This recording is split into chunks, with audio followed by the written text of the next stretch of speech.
we're going to tell Finnegan's birth story. Yeah, we are. So let's jump in. So I have to drop you and your mom off.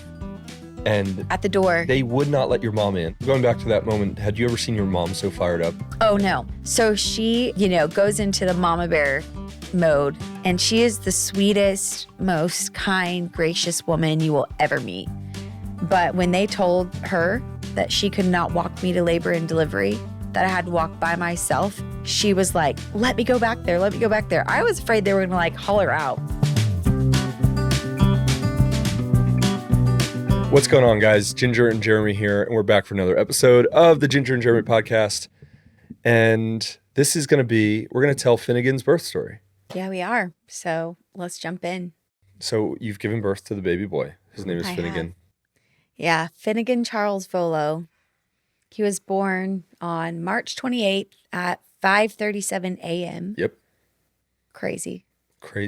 He's adjusted well to the family, and we'll get into some of that, like how the girls responded and their first reactions and everything. But how are you doing? Give us a little update on Jinger these last 2 weeks or so. It's been so interesting. I think I was a little nervous about how everything was going to go and not sure what it would be like to have a third kid in the house, because you just can't comprehend as each kid comes along. You can't comprehend what it's going to be like and how they are going to adapt. But I think that for me personally, I've been doing so well, and I feel like I'm in a much better headspace than I was before. I think there's so much anxiety that you can feel walking into giving birth and all of that. And also, I think I just prayed a lot that the Lord would make it something that was sweet and I wouldn't continue to feel those nerves. And God's really answered that prayer.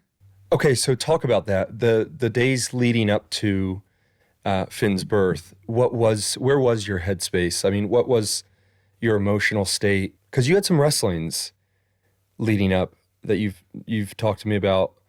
Where were you at? Like, was there anxiety? Was there? Yeah, I think it's interesting because now that I'm on the other side of it, just a couple weeks past it, I look back, I was like, wow, I felt like just so, I don't know if they're unsettled's the word, because I tried not to think about the whole labor and delivery process leading up.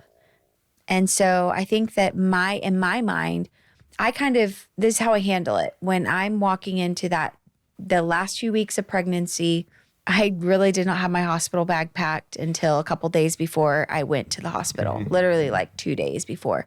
I bought a couple of things in advance, set them aside, but I didn't really have much. And then I was like, well, I guess I should start packing. So I packed the bag. Maybe it was the night before we left, but things like that, where I tried not to think too much in advance about it because it does stress me out a little bit. I'm not one of those people who really has a full birth plan. I mean, I have an idea of what I want in general, but I don't map it all out. With Felicity, we were a lot more locked in and prepared because we didn't know what to expect at all. For sure. And then Evie was during COVID. So that was a little bit, we got some curveballs going to the hospital. Oh, yeah. I wasn't allowed in at first. You had to walk down the corridor by yourself and all that. And so now Finn, I think this is natural for parents, but we felt a lot more settled in. Yeah, for sure. And maybe that we were a lot more relaxed, but then you could become too relaxed because we're like, you and I literally the night before were like, oh shoot, we got to pack our stuff. Yeah, for sure. I think that's one of the downfalls then maybe, because you just think you have all the time in the world. And if your baby comes 2 weeks early, you need to be ready for it. You still need to be prepared. If it's your third or 15th kid, you got to be prepared. Most definitely. So I think that I had in my mind an idea of what it would feel like to go back into labor and to be in the hospital, and all of the things that I had experienced previously set me up for birth. And so I was thinking, okay, I kind of know how my body handles all of this. And I thought I was going to know when I needed an epidural and all of those things. But in the end, when you're there again, it's shocking how it feels to be in labor. When did labor start? And did you know? I mean, Tell, Yeah. because you got induced. So leading up to having Finn, I was not sure if I wanted to be induced or not. I kind of went back and forth. I had a couple friends who had talked to me about how they got induced and it was amazing. A couple family members were talking to me about it. And I was like, oh, this is great. But at the same time, it's a decision you have to make that I wanted the baby to be at a place where, he was going to be strong. And so I didn't want to be induced too early. I thought, well, let me just wait till my due date, see if I go into labor naturally. I did with Evie go into labor. I believe it was the day before my due date. And so I thought, well, if that's the case, it should be fine. But when I reached out to my OB's office, they said, oh, yeah, well, we typically would induce, at a certain time. This is when you can be induced. So maybe wait till this date. But then I was really feeling done with being pregnant. I think all of the things, and we also had your parents came into town. My mom came into town. So we had our whole support crew here. And I kind of really wanted to have the baby sooner rather than later because I was thinking I'd rather than be here helping after the baby's born than sitting around waiting for a week after my due date. And then I finally have the baby, but then they're only here for a few more days after that. So I was praying that the baby would come soon or that I could just make this happen. So I ended up getting a message from my OB and she was like, oh yeah, you can totally come in and be induced tomorrow morning. And this was going to be on my due date. So I was really thankful for that because I did not want to have to delay things any longer. Yeah. Because at some point you realize, okay, this baby's fully cooked and I just am feeling rather large, uncomfortable, can't sleep well. And I just think it's time. I know what it feels like to have a huge game coming up and you go, okay, in a week and a half or in 2 weeks is the championship. And then the night before you've got nerves, you're thinking about it. How is that? This is your third child now, the day before knowing I'm going to have a child tomorrow. Ugh. I mean, what's that feel like? I was very excited. I think because But what's excited mean? I was excited because I was not in a place where I was thinking I wasn't going to have an epidural. Okay. And I was going to meet our little boy because I think that if I went into that knowing that I was going to be in 36 hours of labor with no epidural, some people go through that. It's a different and mindset. then I would have been maybe dreading it more. Right. So you were genuinely like, yeah, let's get the show on the road. Yes. Let's go. I was excited. I was very excited. I think there were just a little bit of nerves, but at the same time, I kept thinking, okay, if I can go into the hospital and start the induction process, then it will all pan out and I don't have to stress about it. So there are nerves. I don't even know how to explain it.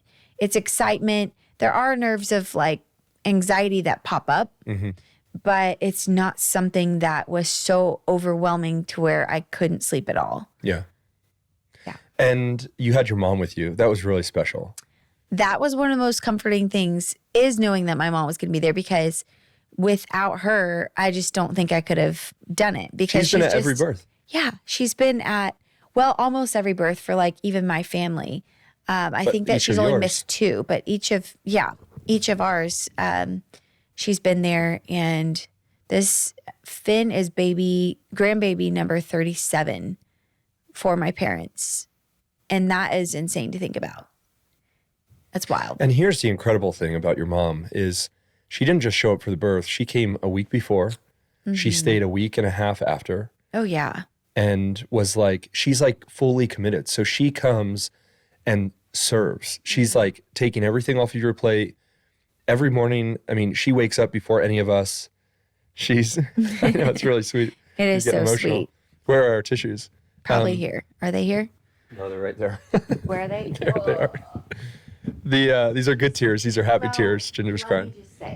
Let me just say, leading up to that, if my mom wouldn't be there, I don't know. I feel like I probably would have been way more stressed out because There's something so comforting about having, my mom next to me through this season. And she has such a way of keeping me calm and like reminding me that this is a normal process of life that God has created. And it's even without saying it, just in her demeanor, she's so calm, so chill, and just is just so prayerful and considerate. And so her coming all that way to be with me during labor, knowing that she was in town, she came a couple days earlier than she had planned. And I was like, okay, now I'm ready to have this baby. We're going to take a quick break from this episode to tell you about Brooklyn Bedding. Okay, the last mattress that we had, I complained to Jinger. Almost every night.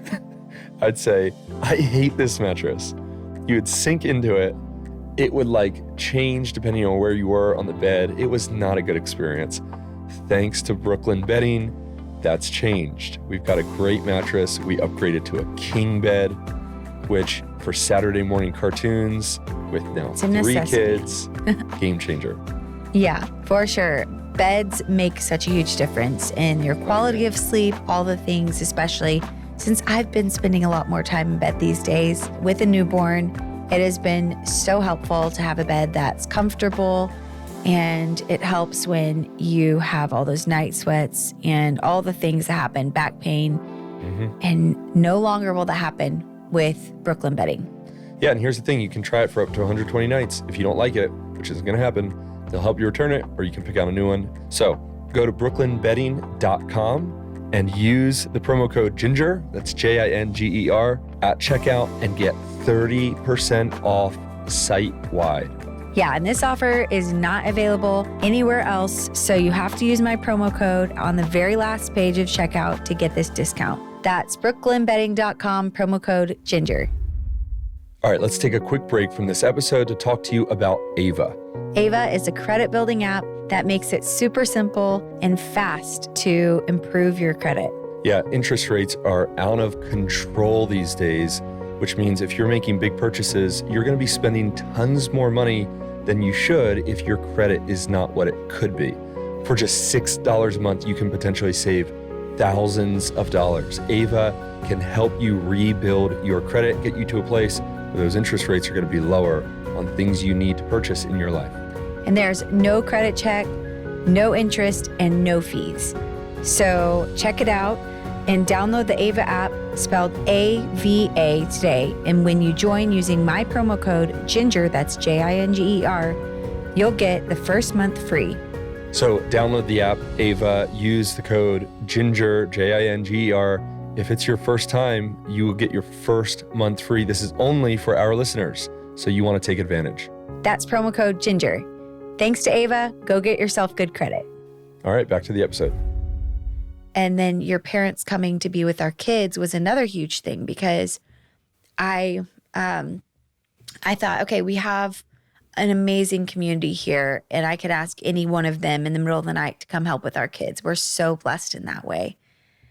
And also just knowing that, okay, your parents were here, your sister was available, Val was, willing and able to come help at any moment. The kids were going to just be able to stay in their routine.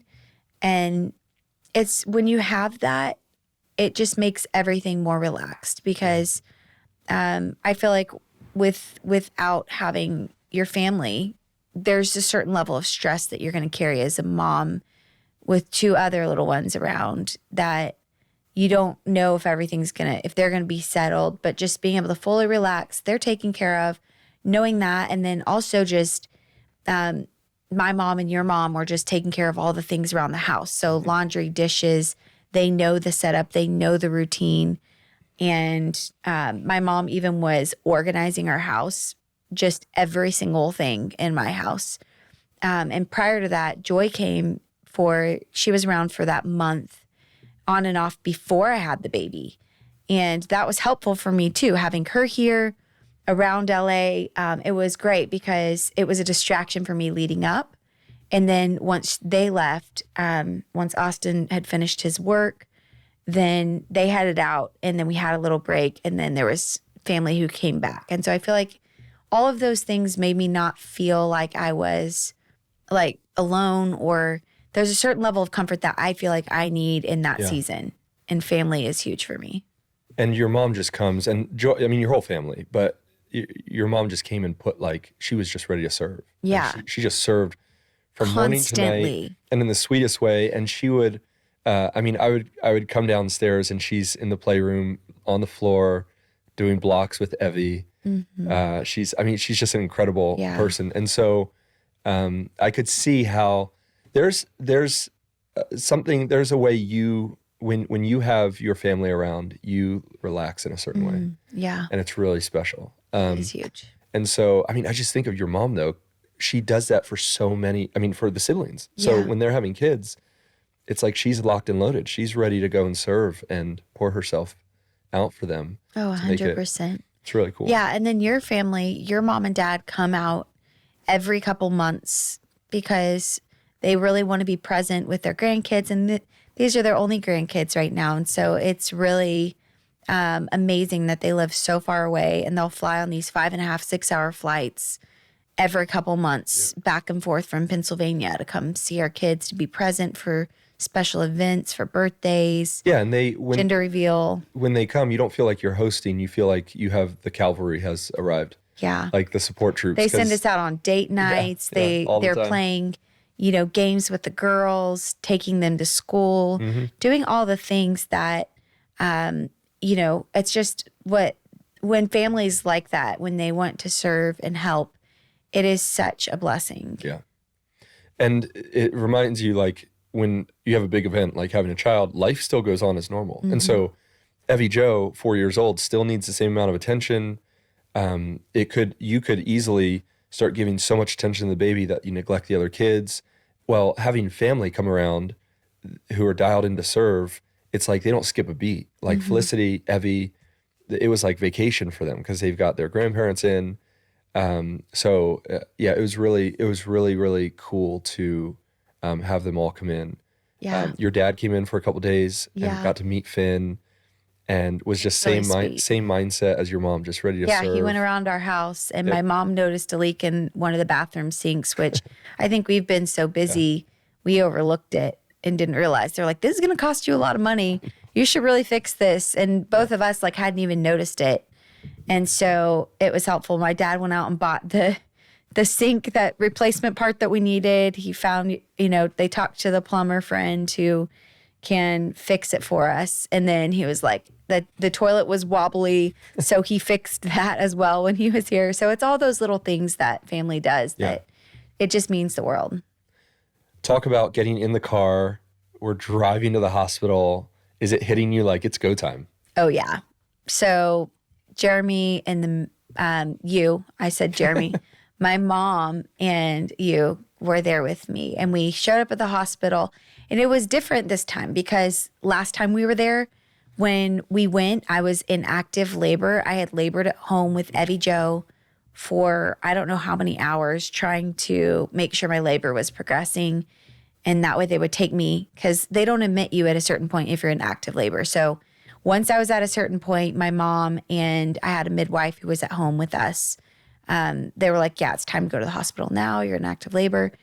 But when we showed up at the hospital for Evie over COVID, like we've talked about before, it was a different story. It was traumatic. Yeah, it was for you. Not. For all of us, but for you especially. It's traumatic for me because I was angry because here you're in labor, you're in agony. You've been laboring for a couple hours, and they're basically like, we can't touch you, we can't help you, she can't come with you, he can't come with you. Yeah. So I have to drop you and your mom off. And at the door. They would not let your mom in. They wouldn't let her in because they said, of course, with the COVID protocol, she was not allowed in to walk me in to the labor and delivery. So she had to stay right at the front door. And the only problem with that was at that time, they were requiring me to sit in a wheelchair when I felt like I was going to have this baby really soon. They said the only way that a nurse can take you back is if you sit in this wheelchair and ride back to labor and delivery. And I said, that's just not going to happen. Like, I just remember being like, no, I can't sit. I need to walk because I was in so much pain. And I was ready for the epidural. I was like, give me the epidural. So I had to walk down the hallway in the hospital all by myself. And I was told that it was going to be right through these double doors. While I walked down around, it was a long hallway. And to get back to labor and delivery, I had 2 contractions on the way by myself. And I was just crying at that point. And that was the first time I think I remember crying in that time. I felt like the contractions were super hard. There was a lot of pain, but I was breathing through it, doing fine. And then at that moment is when I broke. All right, guys, let's take a quick break from this episode. Think you have to spend big bucks or spend a lot of time in the kitchen to make delicious food? Well, think again. Yeah, when you use EveryPlate, you get restaurant-level deliciousness for a fraction of the cost. Jinger, one of the things you miss the most about us living in Laredo is that street corn. Oh, yeah. It's my absolute favorite. It's unbelievable. But EveryPlate has a Mexican street corn hash, which is incredible. It's a fraction of the cost. You don't have to go out to get it. You can make it in your own kitchen, delivered to your door. EveryPlate is where it's at. Yeah, and you'll spend less on this flavor-packed homemade meals than you normally do on groceries or at a restaurant. Yeah, and the other thing is, if you're in a rut of cooking the same things over and over, this lets you have variety. You just pick it on the website what you want, and you'll have a variety-filled week of meals. Yeah, I love it. I love it for convenience. So what are you waiting for? You can dig into these flavor-packed meals that your household will absolutely love. New customers can enjoy this special offer of only $1.99 a meal. Go to everyplate.com/podcast and use code GINGER199. That's JINGER 199 to get started. Applied as discount on your first box, and it's for a limited time only. So hurry up, everyplate.com/podcast and use code GINGER199. Now back to the episode. Because it was 45 minutes until you were allowed to be brought into the room. And then I remember they were trying to take down my information too. And I could barely talk because I was in so much pain. I was like in between contractions. I almost wanted to fall asleep instead of give my information to them. And so it was just a stressful time, right? So showing up at the hospital to have Finn was different. But going back to that moment, had you ever seen your mom so fired up? Oh, no. I mean, I have a couple times. So she is, goes into the mama bear mode, and she is the sweetest, most kind, gracious woman you will ever meet. But when they told her that she could not walk me to labor and delivery, that I had to walk by myself, then she was like, let me go back there. Let me go back there. I was afraid they were going to haul her out because here she is. She's wanting to help me, but they were probably about to push her out of the hospital. Like, you have to leave, ma'am. We're going to bring security to get you out. But she was like, please, my little girl's having a baby. Don't make her walk by herself. So it was just a rough time, and knowing that she wasn't going to be in the room with us was hard. But I was thankful that since I had gone into labor by myself, that she was able to be alongside me, even laboring at home until I was allowed to go into the hospital. Yeah, COVID was such a crazy time. And they had such harmful regulations in that time that were not helpful. Yeah. And it was like the whole country, well, not the whole country, but a lot of those people in charge became so singularly focused on one harmful aspect of the health crisis, and they completely neglected every other aspect of health. Mm-hmm. And so, that was kind of infuriating and really traumatic. And it was funny going back for Finn to the same place and looking in the hospital going, oh, okay, this is a much more, like for me, I remember it being dark, isolated, lonely, traumatic during the COVID, during Evie's getting into the hospital. Yeah. And you couldn't leave the room either. Yeah, you couldn't leave the room. And then going back, tough. It was like, oh, this is a nice place. It was a good experience. Everybody's so kind. And it was just a complete night and day. I do have to say, I had the best doctor, and the nurses there were incredible. Oh, yeah, they're phenomenal. Even when I had Evie. Oh, yeah. The whole staff is phenomenal. Amazing. It was just the regulations and stuff. Just the regulations of of what was allowed and who was allowed in. I was super sad that we couldn't have family, and Felicity wasn't able to come to the hospital to meet Evie. She had to wait And it was all of those things that you really look at this experience going back, and it was totally different. So So you show up with, Yeah. you know, and to have Finn and talk about that. I mean, we showed up at the hospital and got checked in. And I think that it was still pretty early in the morning. My induction was scheduled for like 8 a.m. So we went in and ordered food. We ordered Chick-fil-A delivery to the hospital. I had to have some sort of protein. So I remember I got like triple stacked eggs on a like biscuit or sandwich or something. It was pretty intense. But I was like, I need all the protein going in. So we got our Chick-fil-A, and then we were just admitted to the hospital. I started with my first round of that. It was like half a pill of the medicine that like tricks your mind into labor. And I can't remember the name of it. But you just take that and then you wait for like 3 or 4 hours, and then they see if that's made any progress. So we had some friends stop by who were on their way out of town. Yeah, they're like family. They're family. They're family to us. And they wanted to meet the baby, and they were hoping you'd go into labor. But I was skeptical because I didn't think, even being induced, that you were going to go into labor until middle of the night. Mm-hmm. That's what you said. You said, I don't think this is going to happen until later. It's not. And so. And it was sweet because they came and they were just hanging out with us, because literally we're just sitting in the hospital room, and it was a whole waiting game. Like, you're just there waiting for everything to kick in. And so that first round didn't work. Well, it was working. They just kept upping the dose. They had to just give me the same amount every time for 3 hours. Which I think is three times. That's the natural process. Yeah, it is. It is. So I did not have any progress. Like, when I first got to the hospital, I wasn't dilated at all. And so that basically was like, okay, well, we'll see how long this process takes. Yeah. So their plan was just to continue to give me like half a dose of, or I guess it was a full dose, but half a pill of whatever. I can't remember what it was called now. And that over time, I think over 3 or 4 doses, like every 4 hours or so, then finally my body started to kick into labor. And it wasn't until late at night. What time was that? 11:30 maybe p.m. that same night on the 27th. The day we went in, that is when I woke up and I was like, I think my water broke. And so sure enough, at that point, they said, yeah, I think so. And I started to feel more contractions, more consistent, because I had been having contractions. But before your water breaks, it's harder to feel them as intense, for me at least. And so they said, yeah, you've been having consistent contractions. But once my water broke, it was like, oh yeah, I think things are starting to take off. And the nurse said, yeah, I have a feeling that you will have this baby in not a super long amount of time.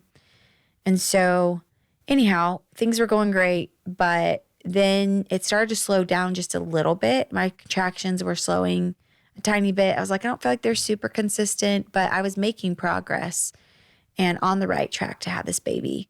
And so they said, well, I think that I'll ask the doctor now that you're further along. More progress has happened, so let's ask the doctor if I can give you a tiny bit of Pitocin.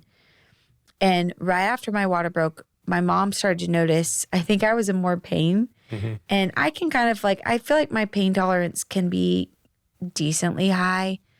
But anyhow, I was really nervous. The nerves started to kick in. I started to cry. And I was like, I don't want to feel this pain. And I was afraid that I was going to wait too long to have that, not be able to get an epidural, and the baby was going to come. And they said, because with your third, once your body kicks into labor, it just naturally knows what to do. And it often can just make everything go really fast. So the nurse was even saying, yeah, you can either wait or you can go for an epidural now once your water broke.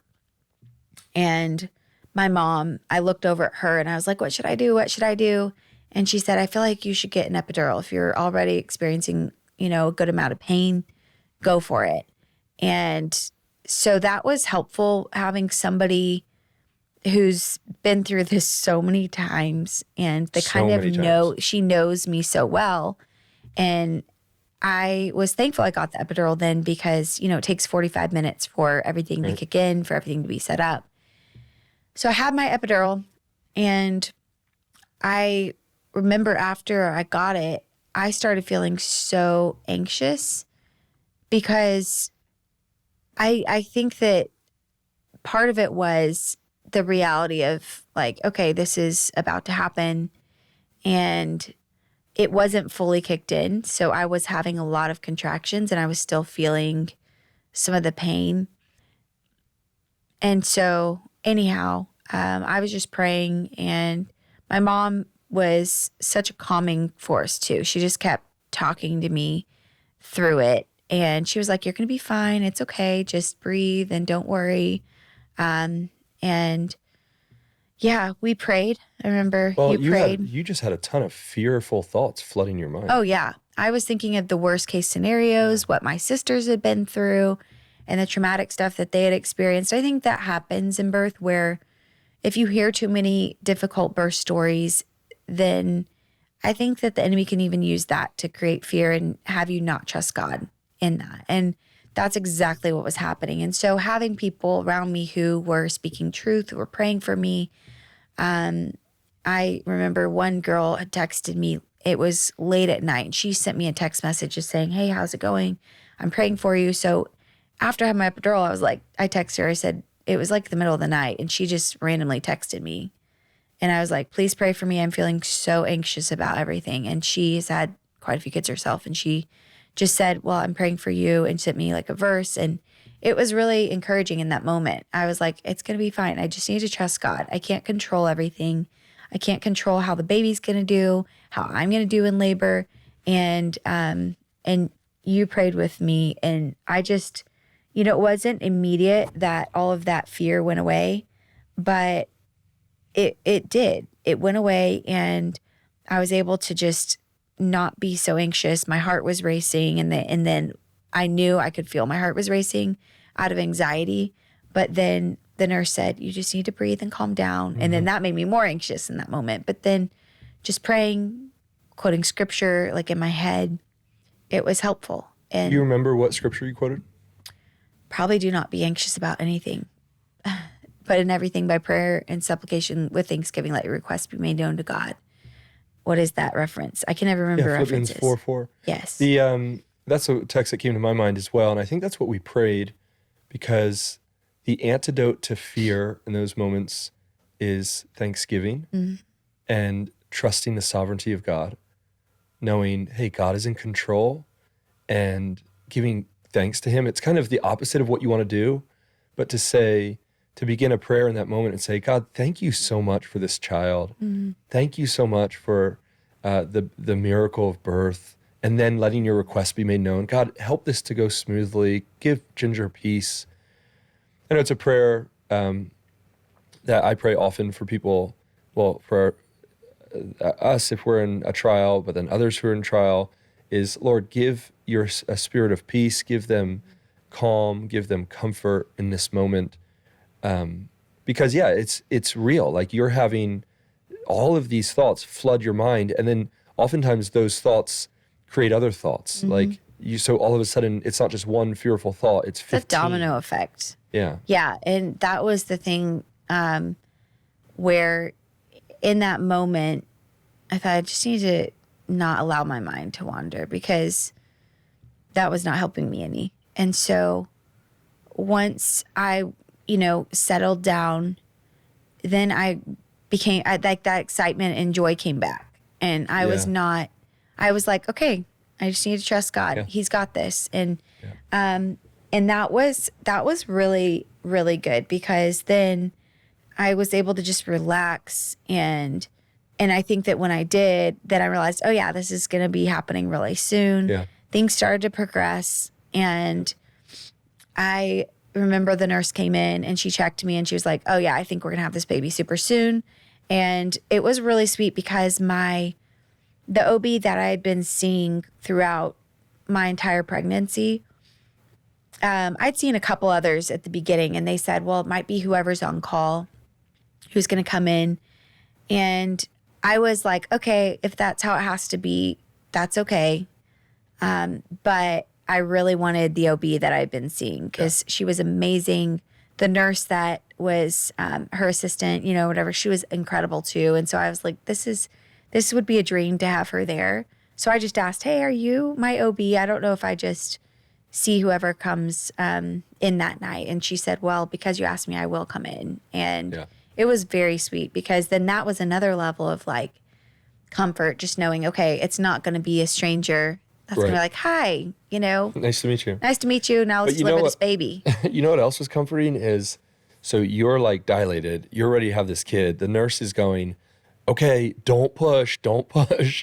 And then the OB comes in and she is just nonchalant. She's chatting about every other thing. She's not even looking at you. She's getting ready, looking over here. And I'm sitting there going, I'm wanting to tell, like, my response is, you need to get over here and catch this baby. Because you didn't want to catch the baby. Well, because your mom actually was like, Jeremy, put gloves on. Because she put gloves on. When the nurse left the room at one point, she had to go out and get the table with like the little cart with, you know, all the things for the doctor when she got there, just to like deliver the baby. And so she walked out of the room and I was like, oh my goodness, I feel like I need to push. Yeah. And you also, I'm recognizing you might not know what you're feeling. Yeah. And all of a sudden baby might show up. Well, because I felt like I was needing to push. And so in that moment, my mom was like, okay, let's just get gloves just in case, Jeremy. We were ready, Jen. So y'all were so ready. And then I in was a couple ready minutes, to catch that baby. I had that contraction passed. And then I think I may have had 1 or 2 contractions when the nurse was out of the room. But then she came back in and she said, the doctor's in the hospital. She's going to be here. It felt like an hour waiting, probably 30 seconds for her to get there. And she was just, but I'm sitting there going, okay, so this was a weird experience for me because my reaction is, Doc, you better get over here and catch this baby. Like you think you know something the doctor doesn't know. But then my mind is telling me she catches 100 babies a week. She knows exactly what she's doing. She's cool. She's collected. I don't need to impose my stress on her. So I'm choosing to trust her, even though everything in me is going, Doc, you better get over here. And when she's in the room, she's 5 feet away. But I'm looking going, and you know, it is interesting. I was thinking later, like, this is kind of an illustration of faith. Mm-hmm. Like we have these experiences in life where we're like, God, you got to do something. God, you better do this. And he's going, hey, I got this. Mm-hmm. Relax. I'm in control. Yeah. And she was very much in control. Yep. And that helped me go, okay, I'm not going to say anything. Like, I'm ready to catch this baby if I got to. If Jinger goes, hey, catch the baby, I'm going to catch the baby. But Doc is here. She knows what she's doing. And she was just so calm. She was so relaxed. Incredible. Like the best OB. And I was so thankful she was there. Yeah. And anyhow, everything happened really quick. So once she was there, I think it was like 3 minutes? It 5 could minutes. have been 5 hours. It was a time. It was 3 or 5 minutes. It was, and he was born. He came out, and I remember it took just a second where I said, "Is he okay? Is he okay?" Because I wasn't sure if he was catching it. Like I didn't hear a cry immediately, which I know it takes a couple seconds, but they were on top of it, and he was fine. Yeah, he was fine. There was nothing. It was normal, but and again, it just felt long. That's a moment where I'm watching because here's baby boy. He's just been born, and he's not making noise. It looks like he's trying to catch his breath, whatever. And they were doing all the normal things, like suctioning him and stuff, but he wasn't. He still wasn't trying. I'm watching their reactions, and you can tell when someone panics, and you can tell when someone's going, get someone else in here, whatever. And they were all chill. Yeah, it's fine. Yeah. So I'm sitting there going, okay. I'm just having to trust. It really was this. The birth moment is, for both of us, it requires a lot of trust. You're just trusting the people who know what they're doing. Yeah. And there's nothing like seeing your son or daughter for the first time. It's the sweetest moment in What the whole did world. you feel in that moment? I think that as soon as I held him, they laid him on me and he started to cry. I was like, oh my goodness, all of that difficulty, getting there was so worth it. And all of my fears were not a reality. And God was so kind to give us a healthy, adorable, sweet little baby boy. And in that moment, it's just like time stands still for a minute. Yeah. And you just hold him and you're like, wow, this is the sweetest thing. So, yeah, I was just so excited. Like, I just felt joy and happiness that, you know, you can't describe. You really can't. You know, I was crying too. You were? Yeah, I didn't. Jeremy's not a big crier like me, like I am right now. But you know what's incredible? This is John 16 from the Bible, verse 20. You will be sorrowful, but your sorrow will turn into joy. When a woman is giving birth, she has sorrow because her hour has come.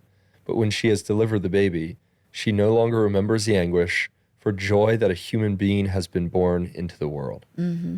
That describes That's it. exactly what you experienced. Exactly. Yeah. I mean, all of the emotional, spiritual, physical turmoil of the 9 months, of the last hours, and little Finnegan Charles is laying on your chest. And in that moment, it's just like I was joy. like, we did it. We It's made joy. it. Yeah. And here he is. And he's a handsome little Cute devil. little kid. He had big feet, big hands. The nurse said, she's like, typically a newborn, his foot or her foot will be the size of my thumb, but his is like thumb and a half. He is going to be It's almost off the charts. Yeah. She's like, he's a puppy. He's going to have to grow into his hands and feet. Oh, 100%. It's the cutest thing. It is, I love it. So, yeah, just those moments right after he was born were so sweet. And I just held him for a long time because I just didn't want to give him up. It's been surreal watching him, the way he cuddles up on you. You are his home. It's Like, so sweet. when He he's doesn't with you- love for hardly anybody else to hold him. No. But I'm okay with that because I feel like he is such a little cuddle bug. And it's been so many years since I had a newborn, 4 years, and holding little Finn is just the sweetest thing. But the way he cuddles up on you, he nestles himself into you.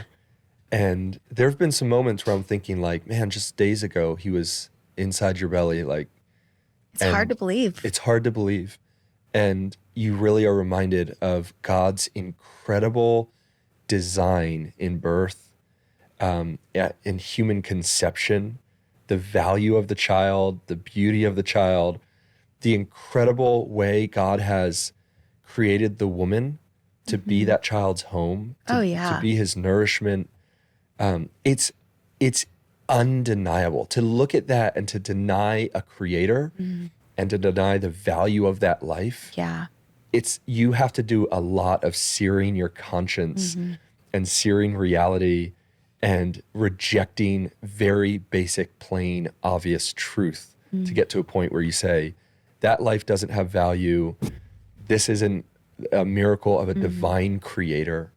You have to do a lot of work in your soul and in your emotions and in your intellect to suppress that truth. Oh, for sure. 100%. Because a baby, I mean, it's just, there's nothing like it.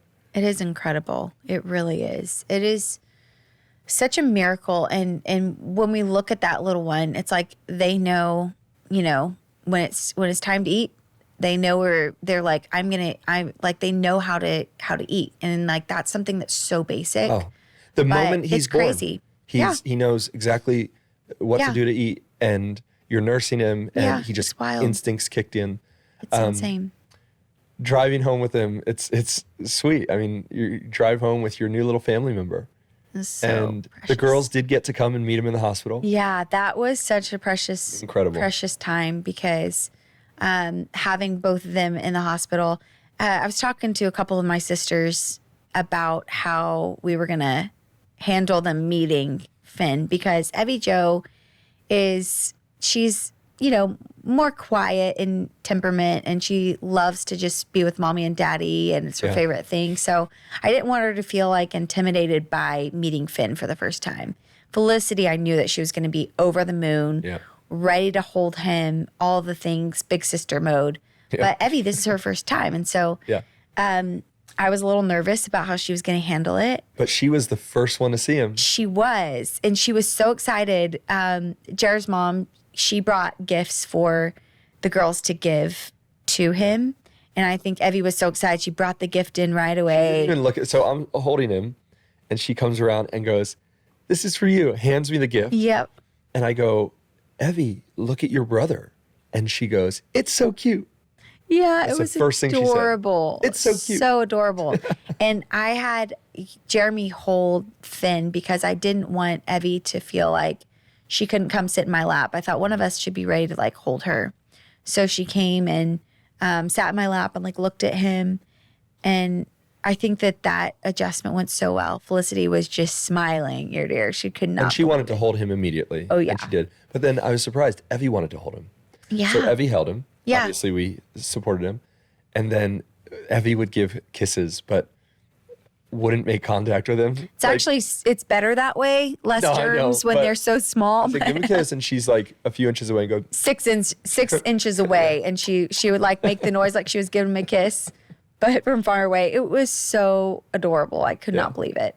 That's got to be another, I mean, it's just like all of these moments, and it's surreal because you're sitting there going, who is this young man going to grow up to be? Yeah. What does his life have in store? And these moments, there's so many special memories jam-packed into those few moments. Talk about the minute when your parents walked in. So the girls came in first by themselves. Well, they first of all, sent them into the room. I'll say this. It was your idea. We had our friend Chloe take pictures. Mm-hmm. Chloe's a phenomenal photographer. And it was so brilliant.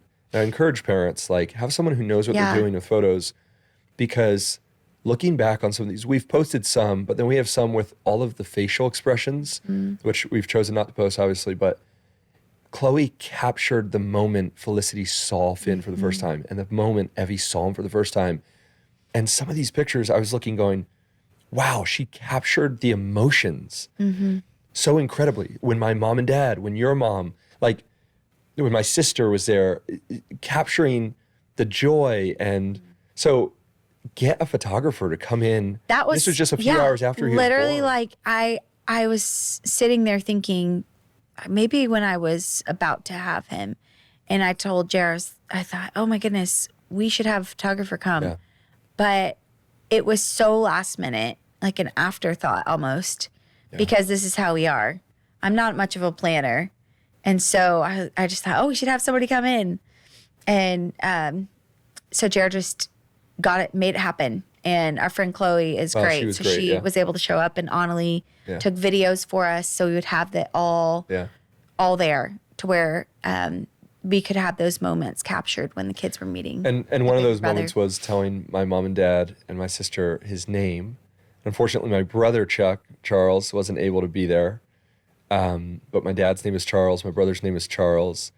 And my mom broke down in tears when she heard Finnegan Charles. My dad too. It was very special for them. So being able to give my dad a big hug and let him know that he has his name was a really incredible moment for us as a family. And my dad is a good man and a godly man. And it's a name that Finnegan will have a tall task to live up to. His grandfather's name. 100%.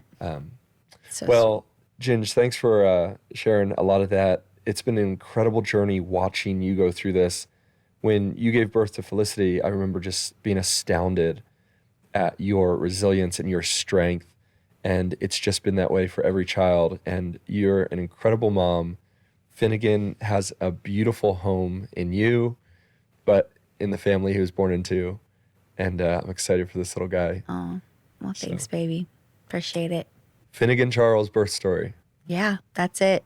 And for everybody who's going to probably ask about recovery and stuff, it's been the easiest recovery for me so far. And the girls weren't terribly difficult, but I will say, like, God was kind in that. So I feel like I've bounced back quicker than I had before. Yeah. And so I have a lot to be grateful for.